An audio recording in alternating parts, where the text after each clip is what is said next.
Hello, good day to everyone. Welcome to our new lesson in understanding the self. This time, we are going to discuss the self according to anthropologists. For today, we are going to again read or study another chapter in the manual of how the self operates, this time written by anthropologists. Let's go straight to the point. According to the anthropologist, culture is very important for the self. If you study anthropology, let's say your major is anthropology, basically you are all about culture.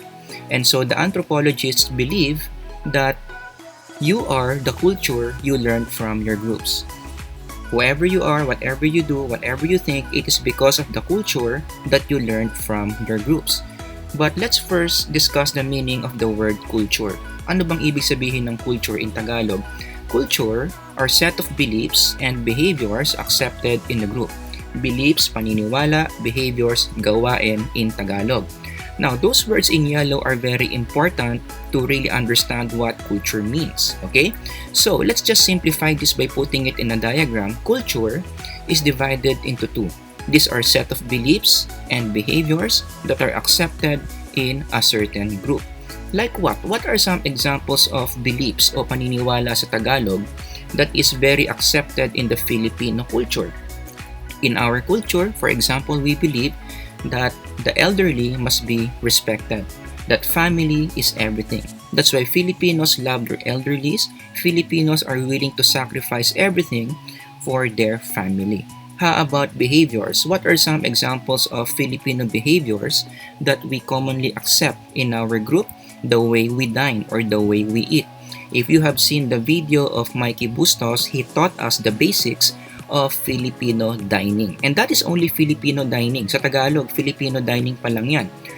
Wala pa dyan ang Chinese dining. Wala pa dyan ang Japanese dining because those are from different cultures. Now that you know the meaning what culture is, hanapin mo sa katawan mo nasa ng kultura. In fact, let's start with me. Dito sa nakikita mo sa screen, nasaan yung kultura? Dito pa lang marami ka nang makikitang kultura. May eyeglasses, kultura to. My haircut, this is culture. The clothes that I wear, this is culture. Look at my teeth. See? Tinutoothbrush ko yan gabi-gabi, that's also culture. So gusto kong makita mo dito na halos lahat ng tungkol sa sarili mo is the product of the culture that you have learned. But where did it come from? Saan ba nanggaling yung culture? If you remember our last topic, we talk about the group. It is the group that creates the culture. It is that group that will teach you that culture. So sana nakita nyo yung connection between the group and the culture. The group that you join will teach you the culture that they know, and that culture that they teach you will enter yourself. And that culture that enters yourself will affect you in different ways. It will determine bakit ka ganyan magsalita. It will determine bakit ka ganyan magbihis. It will determine why you look at people like that. It will determine almost everything about you. The culture is created by the group that you join in.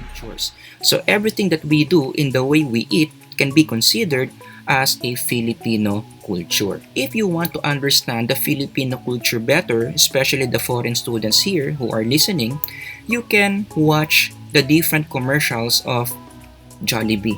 In fact, that's the main reason why these commercials are being made by Jollibee, so that foreigners can better understand the Filipino culture.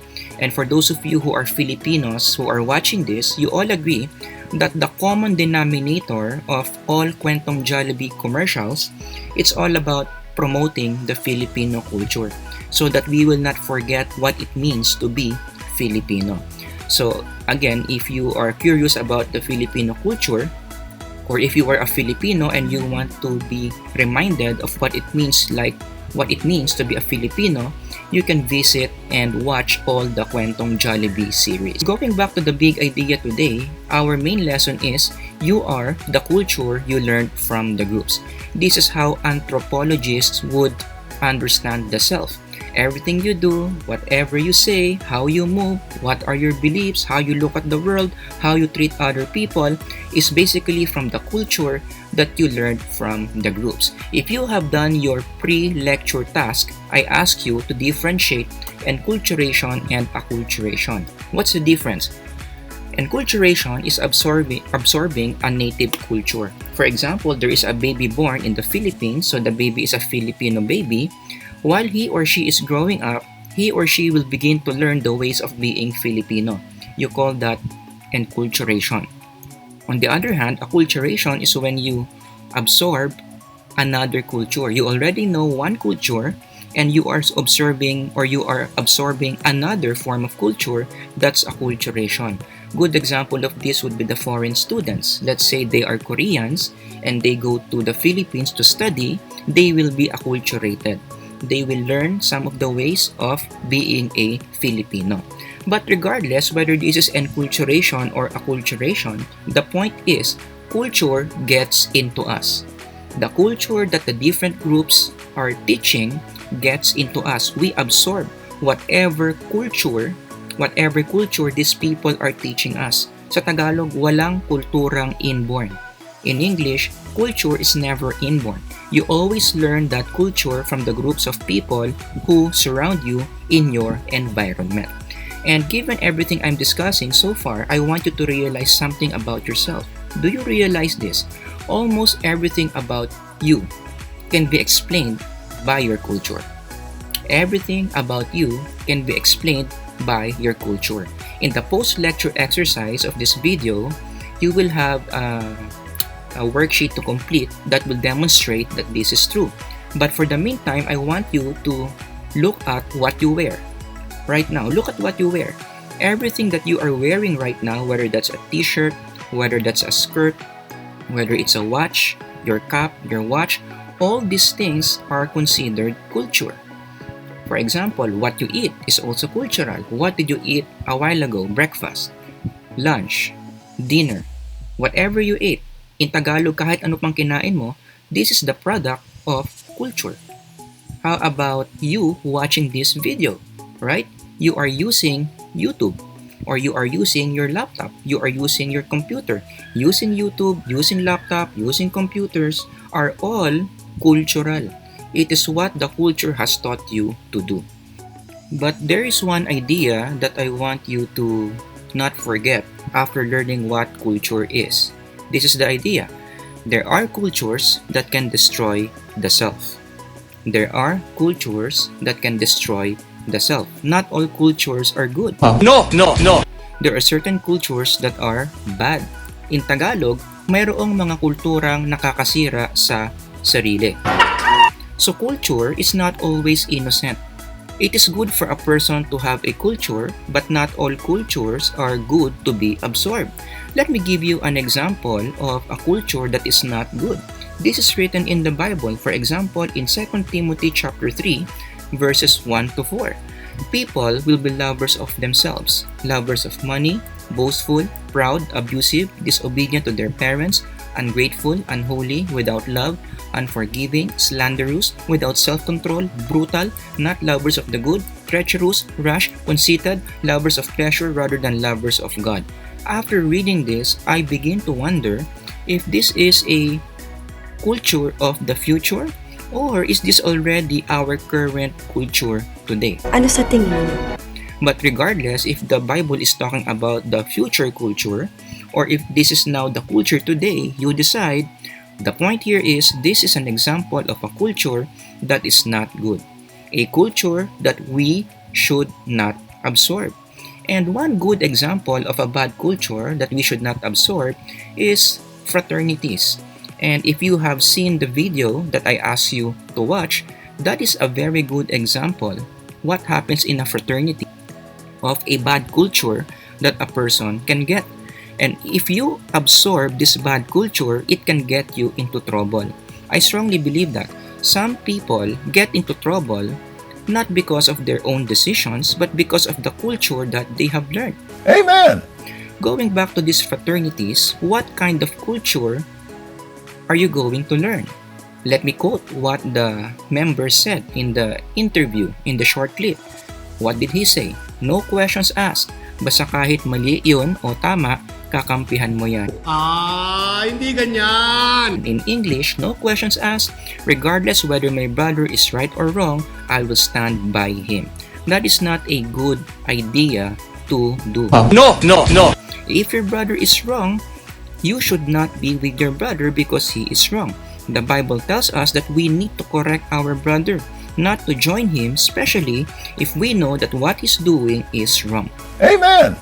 But then again, this is not the culture being taught in these fraternity groups. Whether your brother does something good or does something bad, you need to stick by him because you are a member of the same fraternity. Hindi naman kayo mga lalaki, di ba? Okay, and most of these fraternities practice the culture of violence, and you saw that in the video. One way to really make your group stand out is to overcome other groups. And how do you overcome other groups? You do that through violence. And one way to make a culture really bad is to use violence. Alam ko! Ulul! Now we know, the Bible teaches us, do not be misled. Bad company corrupts good character. Why does bad company corrupt good character? Because that company, that crowd, that wrong crowd teaches you a bad culture. And that bad culture corrupts the self. And we saw that in the clip that you have just seen before you start this video. So again, if there is one takeaway, if there is one lesson that you should learn for today, we should be careful, you should be careful about the group of people that you join. Because if you belong to a group of people who is not good, they are going to teach you bad culture. That's how you know if a group is worth joining or not. What's the question? What kind of culture are they practicing? What kind of culture are they teaching their members? Hanapin mo ang totoo! It all depends there. If you see that that group teaches bad culture, run away. But if you see that that culture or that group is teaching people good culture, then it is something or it is a group that is worth joining. So meron palang masamang kultura at merong mabuting kultura. Natanong mo na ba sa sarili mo, meron ka na bang mga masamang kulturang nasa loob mo ngayon? I think that should alarm you. I think that should concern you. Ano yung mga masasamang kultura na nasa loob mo na ngayon? You know why? Because, bakit mo kinakailangan maging concerned? It can give you negative effects. A bad culture, for example, can affect your habits. Meron ka mga habits na hindi maganda, ang explanation, may masamang kulturang nakapasok sa'yo. It can affect your study habits. It can affect your health. And most importantly, those bad cultures that you have learned, pwedeng makaapekto yan sa mga relationships mo. It could affect your relationships with your friends, with your family, even your relationship with God. Baka kaya hindi ka okay sa Panginoon, kaya hindi ka okay sa mga friends and family mo, meron kang pangit na kultura na natutunan. Ang lungkot siguro talaga ng buhay mo. So the question now is, how do you identify those bad cultures na nakapasok sa'yo? You have to identify those bad cultures and change it. If you want to make yourself better, that's what you need to do. Identify the bad cultures and try to change it. Yan ang gagawin natin for our next episode. I am going to help you identify those bad cultures na nakapasok sa'yo and then help you with guidelines on how to change it.